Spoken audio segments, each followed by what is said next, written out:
Okay, thank you all so much for taking the time to join us today. We are now moving into our at-large forum, and the candidates are seated from left to right, alphabetically. So for our opening statement, we will start with Tiffany. Thank you.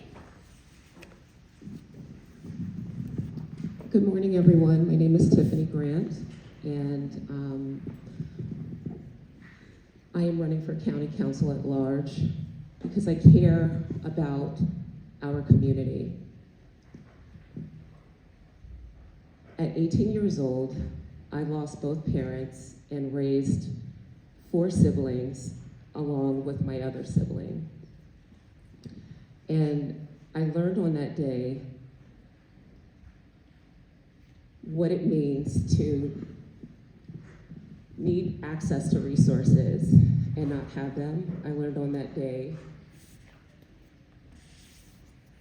how the system fails, how people fall through the cracks.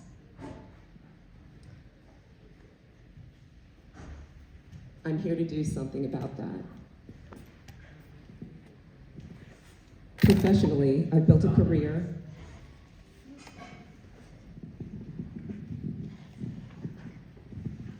Thank you. Good morning, everyone. I am Renee Knapp. I am a current member of the Frederick County Council representing the county at large.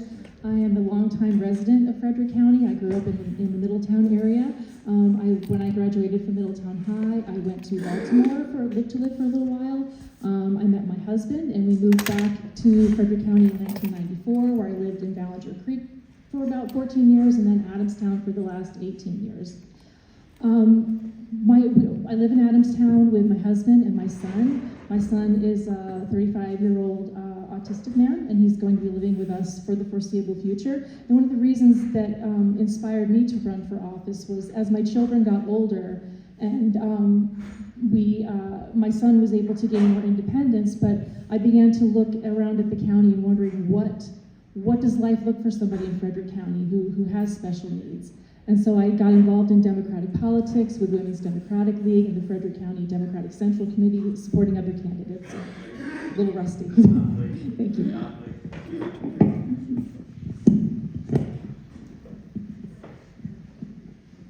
Hi, everybody. My name is Sam Newhouse. I grew up here in Frederick County, in the suburbs of historic Newmarket. I'm the eldest son of 2 Frederick County public school teachers. I graduated through our Frederick County public schools. I'm here to represent the voices of our residents. I'm here to do the work that good government requires. I recently worked hard to gather 22,000 signatures toward the data center referendum, and I'm here to do the hard work that the residents of Frederick County deserve. Thank you.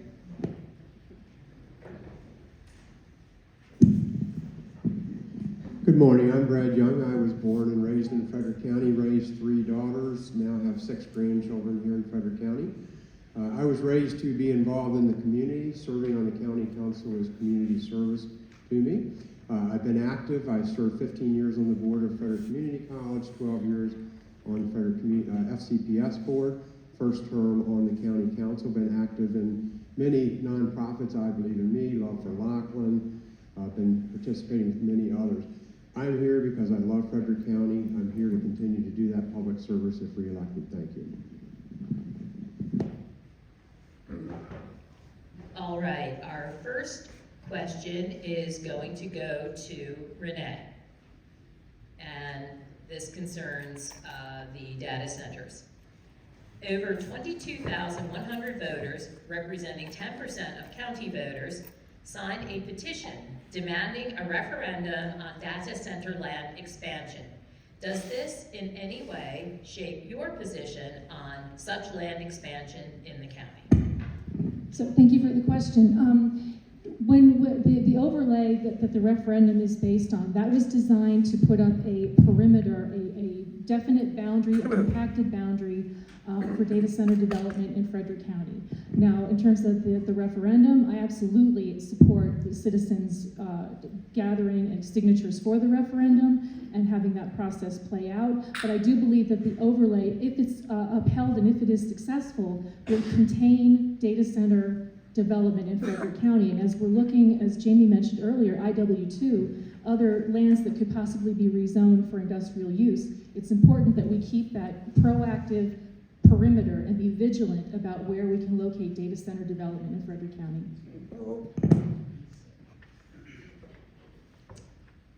Sam? Oh, just concerned. Oh, you're fine. How does the data center referendum petition Would you shape? like me to repeat the question? Yeah. Okay. Over 22,100 voters, representing 10% of county voters, signed a petition demanding a referendum on data center land expansion. Does this in any way shape your position on such land expansion in the county? Yes. This does greatly shape the position I have on land expansion in the county. I signed the petition because it didn't make sense to put data centers on farmland. It never makes sense to put data centers on farmland. If I'm on the county council, I will plan for how the community is going to address the massive power needs of these buildings. I will keep everyone informed to the amount of water that these buildings consume. I will keep everyone informed about the pollution generated by the diesel generators. I will discuss how the noise from these machines, disguised as buildings, is affecting our neighbors in Adamstown and Ballinger Creek. I will not support harmful businesses in Frederick County. I will not allow data centers on farmland. Our farmland is precious and irreplaceable. I was instrumental towards collecting more than 22,000 signatures with all of our neighbors towards rejecting this current overlay zone put forward by the current county council, and I will keep fighting for the residents of Frederick County. Thank you. Calm down a little. Next, Brad, your turn. Thank you. I believe the question was about the process. In Frederick County, we're only in our third term of charter government. Prior to that, we had county commissioners. It was a different form of government. This charter was voted on by the electorate of Frederick County, was overwhelmingly approved and put into place. I did not participate in the process of that charter drawing. I did support going to charter government. The charter outlines the processes that were there, and so we're going to respect those. I did authorize a letter with the county executive saying even though the Board of Elections may or may not support that question going on to the electoral ballot, that I did think they should honor those 22,000 people who signed it to count the votes and let them know where they're at. We're in that process now. The Board of Elections are counting those votes, those signatures, to make sure they're have enough, and then they will make their decision as to whether it goes there. As Council Member Knapp said, we worked on this it was not sped up, it was well over a year and a half. She sat through a commission. We heard data, we heard input. What I always try to do is make the best, most balanced decision for the entire county, and I will talk about that when we get into the education. Education is my #1 priority. All the other folks that talked about funding education, this is where the income will come from. If it's not, I'd like to hear where it would be. Thank you. Sure. Over 22,100 voters, representing 10% of county voters, signed a petition demanding a referendum on data center land expansion. Does this in any way shape your position on such land expansion in the county? It does shape my view on expansion.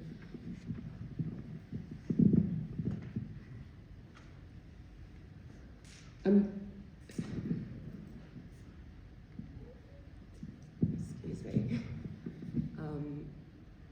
I'm totally for the community. I'm for the community. I'm for the people. The people should always been put first in the beginning of this process. And they should always be included in decision-making before long-term decisioning have been made.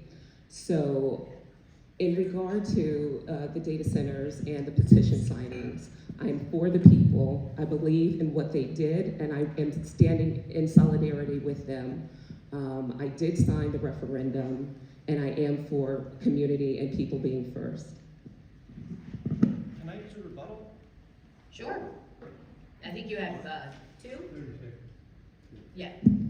To the point of educational funding coming from data centers It is true that we need more educational funding, but this new generation of AI data centers are perhaps best known for the targeting and subsequent bombing of a school in Iran and the near instantaneous sexploitation of everyone. Women, children are most often the victims.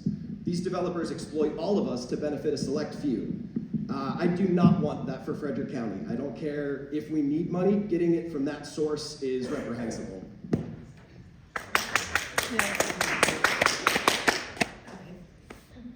Anybody else? No. Okay, so question 2, keep that microphone, Sam, it is your turn. Public safety. In February, Governor Moore signed a ban on 287G immigration enforcement agreements in the state, which required local law enforcement officials to notify Immigration and Customs Enforcement, ICE, authorities of incarcerations of potential deportees and delay their release. This enabled ICE agents to arrest them immediately upon their delayed release. Sheriff Jenkins complied with the ban, but voiced disagreement. What are your concerns about the apparent lack of common purpose among the county leadership, the judicial system, and the county's law enforcement arm? How would you pursue reconciling them? Could you repeat the last 2 sentences? Sure. Hang on. Okay. Sheriff Jenkins complied with the ban, but voiced disagreement. What are your concerns about the apparent lack of common purpose amongst county leadership, the judicial system, and the county's law enforcement arm? How would you pursue reconciling them? A lack of common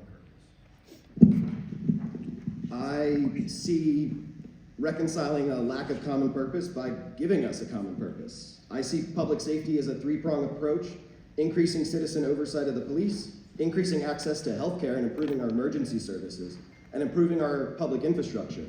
If we can all get behind those 3 things and debate them publicly and discuss them, we can all get on the same page and have a common purpose.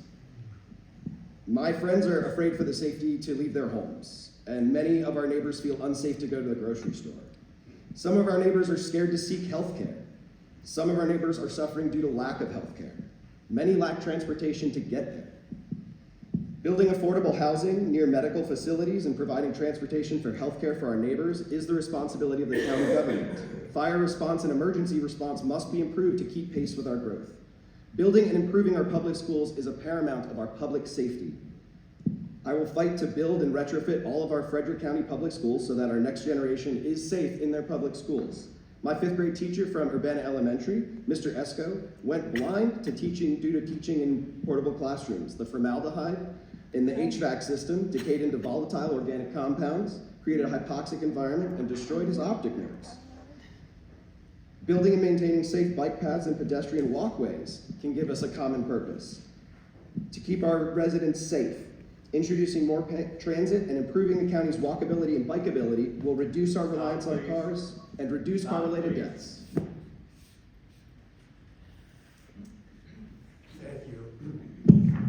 Thank you. Public safety is extremely important. I'll be honored to have the support of our public safety sector. That being said, every citizen in Frederick County needs to feel safe, needs to feel wanted and welcome, and the ability to go out in public. I was very honored on Wednesday night to go to the one Waverly night out at Waverly Elementary School, where I would estimate 300 to 400 families showed up to get access to community services, in the case of the nonprofit I work with, Love for Laughlin, get cleaning supplies, and over 20 flu shots that evening. The one thing that is clear is that folks feel safe with our schools, and we need to make sure that we keep those safe and that students and parents feel that they can bring their students to the schools, get the education they deserve, and get home safely. I worked very hard in that community over the last many years during COVID. Every Monday from March of 2020 to June of 2021, I spent 6 hours on Route 40 serving over 400 carloads of food to folks that were in need because of food insecurity. We have to make sure they feel safe. I will fight to do that, and I am going to continue to work with trying to find ways to provide services to make them feel welcome and safe. Tiffany, you're next. Yes, thank you. I'll repeat the question. Yes, thank you. Concerns public safety. In February, Governor Moore signed a ban on 287G immigration enforcement agreements in the state, which required local law enforcement officials to notify Immigration and Customs Enforcement, ICE, authorities of incarcerations of potential deportees and delay their release. This enabled ICE agents to arrest them immediately upon their delayed release. Sheriff Jenkins complied with the ban, but voiced disagreement. What are your concerns about the apparent lack of common purpose amongst the county leadership, the judicial system, on the county's law enforcement arm? How would you pursue reconciling them? I think one of the questions in regard to common purpose is identifying if everyone sees what they see common purpose as, who is benefiting from these tactics, and so that's one consideration. In regard to, I'm sorry, Deb, what's the last question? It is long. What are your concerns about the apparent lack of common purpose amongst county leadership, the judicial system, on the county's law enforcement arm, and how would you pursue reconciling them? I would pursue reconciling them by just making sure that people preserve their dignity. Everyone should have and maintain their dignity. And how we go about doing that matters. How we go about balancing effective law enforcement, making sure there is supported, and also making sure that our community is treated right and preserved their dignity and self-respect. I would work with my colleagues to make sure that we do protect our children and our families and our communities. Thank you.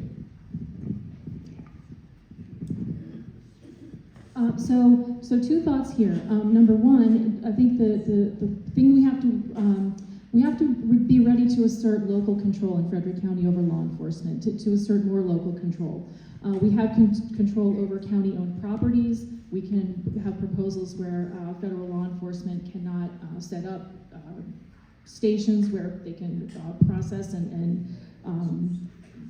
create intimidation in the community for immigrant communities.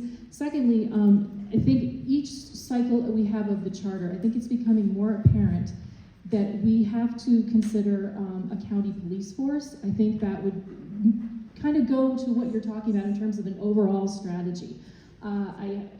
Setting aside all of the problems that we have with Chuck Jenkins, with the sheriff, you have to have accountability for, there's this parity that's come about. Like, the county executive does not have enough oversight over the law enforcement of the county. I think that's something that we need to address. It may not happen in this cycle, but I think, as I said, every charter cycle that we go through, it's becoming more apparent that you do see these disparate views, and we need to be able to come together and have a more localized strategy. And we've decided we decided to go to charter government, and the county executive should have a much bigger say in that process. Okay, Brad will be the first candidate to answer. Can I do my 30-second? Oh, I'm sorry. That's right. Sorry about that. So real quickly, to address what Mr. Newhouse said about Urbana Elementary, again, I fought hard to modernize our older schools. Councilmember Knapp and I are not afraid to take the hard votes. Last year, we took a hard vote of increasing the tax rate by 6 cents in order to provide funding, which enabled the new Middletown Elementary and Middle School to get started. It's going to allow the New Brunswick High School to get started. We're not afraid to take the tough votes for what's right. Thank you. And Brad, you will be the first candidate to answer question 3, which concerns affordable housing. Finding 4 in the Frederick County Housing Needs Assessment and Affordable Housing Strategic Plan, say that quickly, notes that the adequate public facilities ordinance, which connects development approvals to public facility capacity for fire and rescue services, roads, schools, stormwater and sewer, open space and parks, and waste management, arguably hinders affordable housing development. What strategies would you propose to encourage affordable housing development while keeping public infrastructure and services abreast of the growth in public services demand? Thank you for that short question. Yes, it's a paragraph, Brad. So affordable housing is a very critical subject. We just got done completing a countywide housing study, and it looked at many of the issues that were discussed in that question. We do need to have an adequate public facilities ordinance to make sure that before any development is built, we have schools, roads, fire, parks, all the services that are needed. However, what that does require is an impact fee, and that impact fee increases the value and cost substantially of any new housing. We need to look at waiving those fees when building new projects to make sure that they're done as affordable as possible. One of the other things that's in that study that we have to look at is that when we're having new developments, that we require developers to build part of those as affordable housing. The county has participated. If you see the new building that's going up right down from Rita's on South Street there, that's an affordable housing LIHTC project that came to the county. We did one in Brunswick. We're looking at doing community housing on our site that we have off Prospect Street. And if you saw this week, the county executive announced the renovation of the community center on Taney Avenue that will include affordable senior housing. The two biggest issues we have in our county are education and seniors. I'm in that senior category. It's the fastest and largest growing population. We need to make sure that, number one, they can age in place and there's affordable options available for them. All right, Tiffany, you're up next. Okay, I will repeat the question. Affordable housing. Finding 4 in the Frederick County Housing Needs Assessment and Affordable Housing Strategic Plan notes that the adequate public facilities ordinance, which connects development approvals to public facility capacity for fire and rescue services, roads, schools, stormwater and sewer, open space and parks, and waste management, arguably hinders affordable housing development. What strategies would you propose to encourage affordable housing development while keeping public infrastructure and services abreast of the growth in public services demand?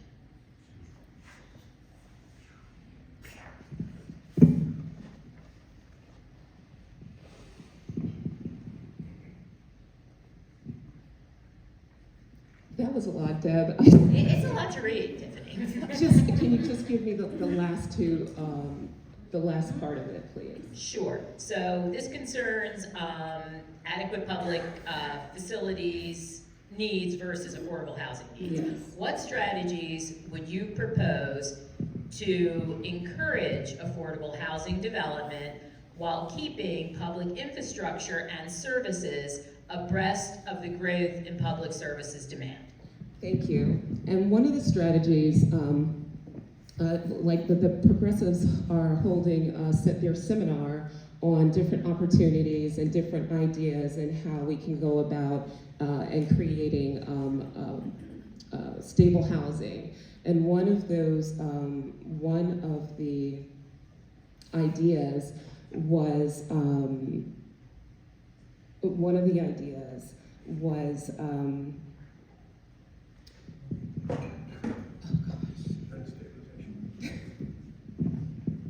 one of the ideas was rent stabilization, but we know that that's only one tool in the box. We have to look at what communities and who is being directly impacted.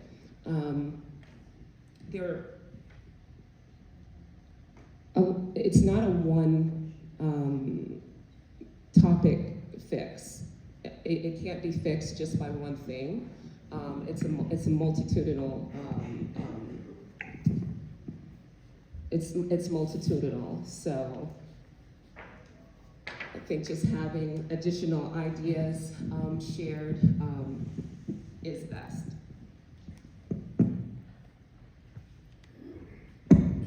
So yes, when people can't afford to live in Frederick County, they can't afford to stay in Frederick County. You have people, older people who are trying to age in place. You have younger people who are trying to stay in Frederick County to live near their family. When they can't afford to stay here, no strategy should be off the table. So we do need to look at things like rent stabilization. We need to look at ways that we can reduce property taxes in Frederick County. Right now we have 80% of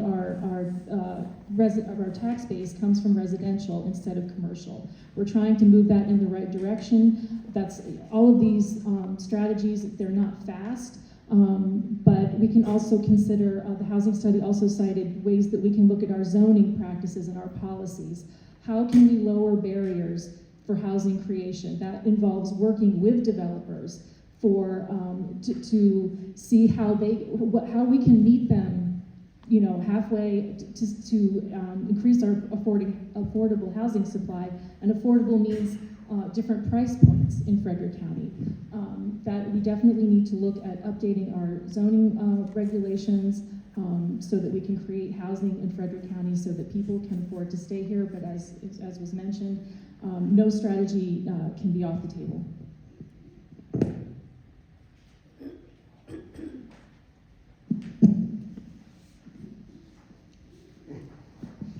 Okay, if you can remember the question. Would you like me to repeat it? I've written down the separate, so I'll address it as best I can. So are those adequate public facilities needs bills limiting our growth? Are they stopping affordable housing being built?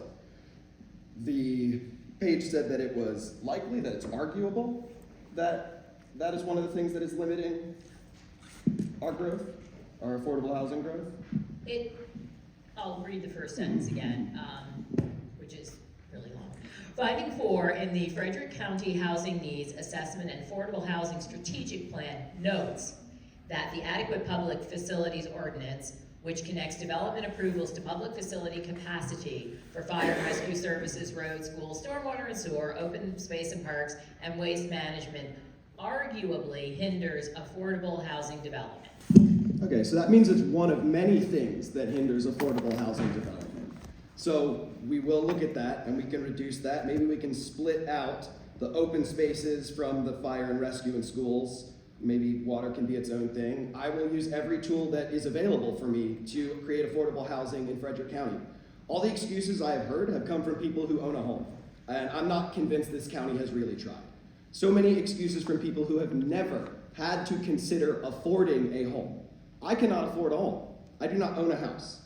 I work for Morris Habitat for Humanity in Morris County, New Jersey, and saw firsthand what affordable housing looks like, how it's built, and the faces of the family it saved. Affordable housing is built by communities for their communities. Unaffordable housing is built by developers out of state and making a profit at our expense. Before I continue with question 4, would anyone like to rebut anything? All good? Okay. Tiffany, question 4 will go first to you. Question 4 concerns transparency in government. During 2025, the County Council devoted significant time to critical digital infrastructure, CDI.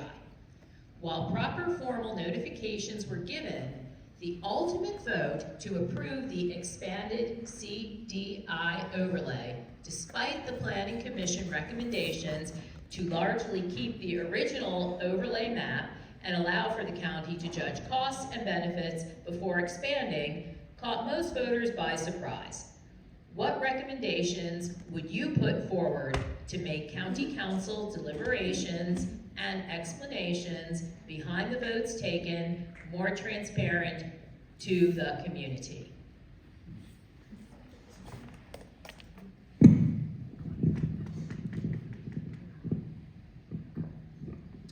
I agree with the original recommendation for the 1,000 acres. where the issue is for many people is the additional $1,600 that no one else really asked, the community at large did not ask for. I believe that the residents feel like there are, hearing about major projects after key decision making, and while they're already in motion, this erodes trust. I believe transparency should start early and not in the final vote. There should be clear communication, accessible information, plain language, and creating real opportunities for community input. So the community needs to be recognized that they are the people who vote the candidates who are sworn into office there. They place them there.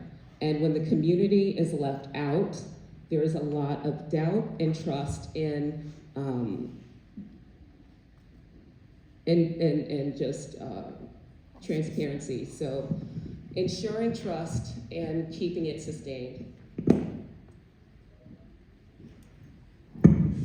Thank you. So throughout the process of developing the critical digital infrastructure, the siting bill and the overlay, there were, all the meetings were public. The data center work group met for 6 months. All of the material can be found at the county's website. You can watch the meetings and you can go through the planning commission meetings. That's another place where the entire process was walked through. And again, and it's a big but, that's difficult for people to keep track of every day, and I acknowledge that. I appreciate that. But that is where you can go and find the information about where we started in terms of what the Planning Commission presented to us in the summer of 2025, and sort of that is. We have to have public meetings, and we follow Robert's Rules of Order. And I have heard from residents how it can be difficult. I've seen people come up for public comment, and there's frustration that there's not more of a back and forth. And I appreciate that, and I look for opportunities to meet with people one-on-one, to hear what people are saying about it. And in the end, all of the process is public. We have to disclose who we've met with. Those are all public records. But I do appreciate any opportunity to talk with people about the process where we've been, and then ultimately, you all make the decisions about. Yeah. Can I get the question again? Sure. This concerns transparency in government. During 2025, the County Council devoted significant time to critical digital infrastructure, CDI. While the proper formal notifications were given, the ultimate vote to approve the expanded CDI overlay, despite the Planning Commission recommendations to largely keep the original overlay map and allow for the county to judge costs and benefits before expanding, caught most voters by surprise. What recommendations would you put forward to make County Council deliberations and explanations behind the votes taken more transparent to the community?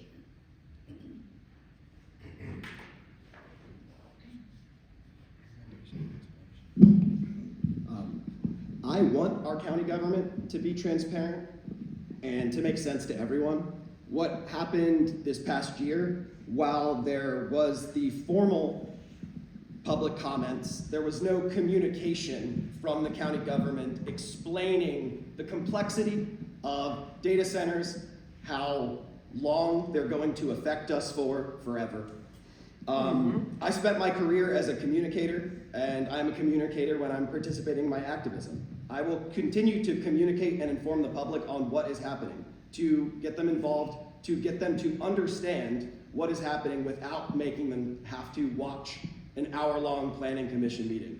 They are very slow. I recommend you watch them on 2 times speed. I want to work with my neighbors in my community to run a government that works for them. I will make it clear to everyone in Frederick County what is happening in county government. I am excited to be a voice for the people and to provide them information about our county governance, how the bills are working, and how to inform the public about the changes that are happening in county government. I'm here to use plain language and provide information into the county government. I'm here to be a public servant, and we will all benefit from having a responsive government that listens for and acts for the will of the people. Clarity is often conveyed with brevity. Thank you. So transparency is about knowledge and access. As Councilmember Knapp talked about, this was a long process that played out over a year and a half, and it had been in discussion even in the prior council. This didn't just start in 2025.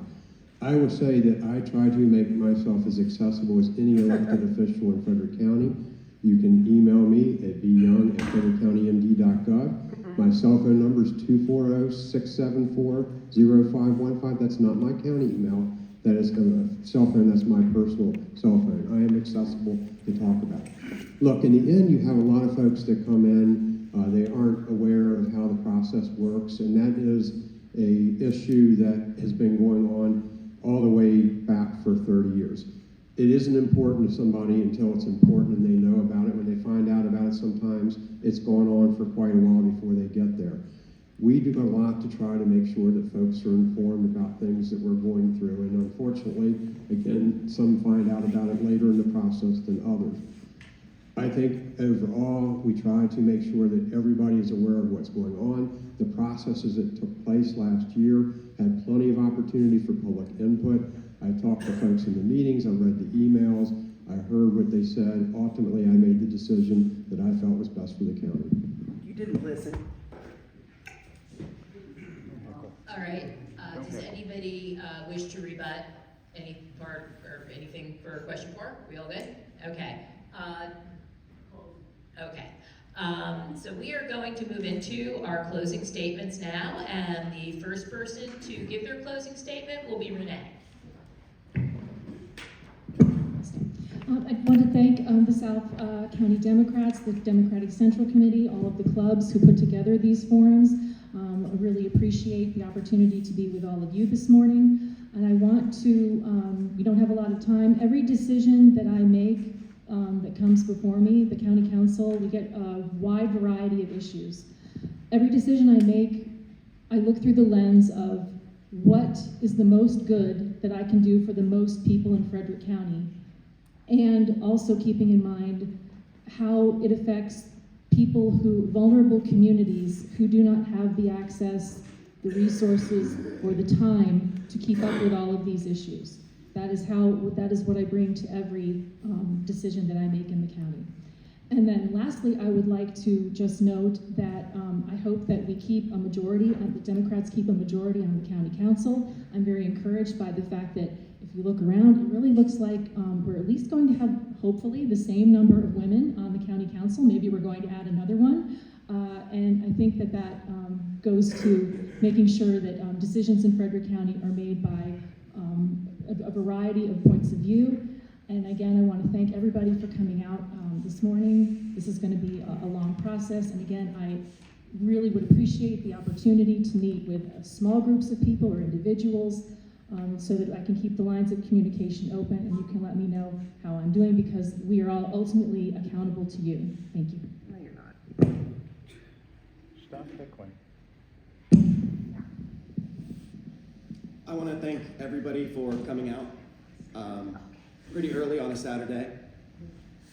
I want to thank the Democratic Committee for hosting all of us, and for Barty and the great ownership to allow us this space so that we can have these nice open public forums. It's really nice to see all of your faces. My goals are going to be pretty straightforward, and I'm going to evolve them through this process as I meet with more and more of you and understand the needs of your communities. Right now, one of my goals is to get a classroom size of 21 in all of our public schools. It's a target that we can aim for, and it will allow more individualized education. As the son of 2 Frederick County public school teachers, watching the class sizes grow and grow over their careers contributed to less outcomes for their students and more stress on our already underpaid teachers.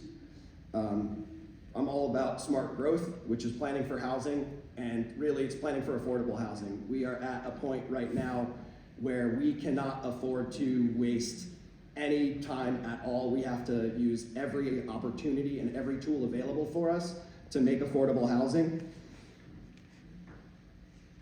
What was the... Oh, and I'm almost at time, so thank you. Thank you. I also wanted to thank everybody for coming out this morning and for South Frederick Democrats supporting this opportunity.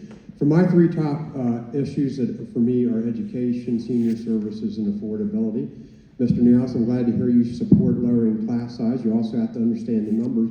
Going to 21 is a reduction of 3 students per class.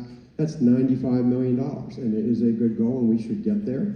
And we need to have new revenue streams in order to do that. And I look forward to hearing yours and others' as opportunities how you're going to do that, because it is very important. Our seniors, we have the largest, our largest percent of population are our seniors, and we've done a good job of trying to put additional ways for them to age in place in Frederick County. Our senior centers need to be updated and expanded. We've done that. We've gotten a new space in Middletown. We're working at replacing the space in Brunswick, and as I said, the one on Taney Avenue. Affordability is also extremely important. My children now are living here in Frederick County. Fortunately, through their jobs, my oldest daughter is director of nursing for the ED and pediatric ED at Frederick Health. She went through the Career and Technology Center. That's another important thing that we need to invest in educationally. I teach at Mount St. Mary's. Every kid does not want to go to college today. Having the ability of getting a career where they can make a living is important. We need to do that by modernizing and expanding our Career and Technology Center, and I'm committed to doing that.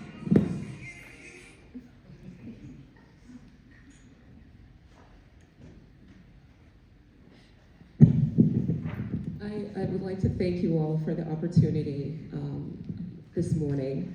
I thank you all for hosting us. Today, you've heard a lot of ideas, and what matters is how those ideas translate into action and accountability. I'm not running with a long political resume. I'm running with lived experience and a professional background and problem-solving, risk assessment, and financial responsibility. We are at a turning point as a county. Growth is coming, whether we plan for it or not. The question is, will we manage it responsibly or react after the damage is done? On data centers, that means making sure infrastructure, environmental impact, and community input come first, not last. On housing, it means creating real pathways to affordability without overburdening existing communities. On public safety, it means supporting both prevention and enforcement so families feel secure and they have their dignity.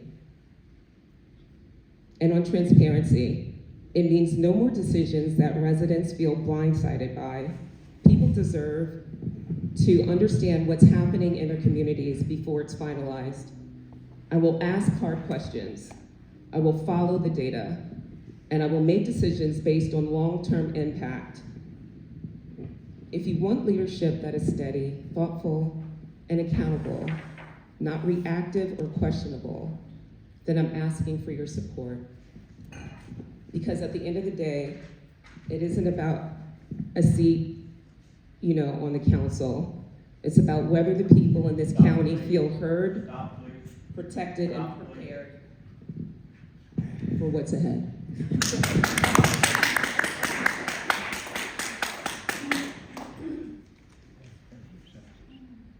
Thank you all for being here. Appreciate very much.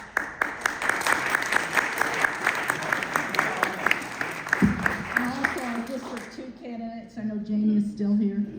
So thank you all for coming out today to hear these candidates, meet other people as well. We have a few more minutes if folks want to get campaign materials. Some of the candidates have campaign materials off here on the left. We have snacks at the back.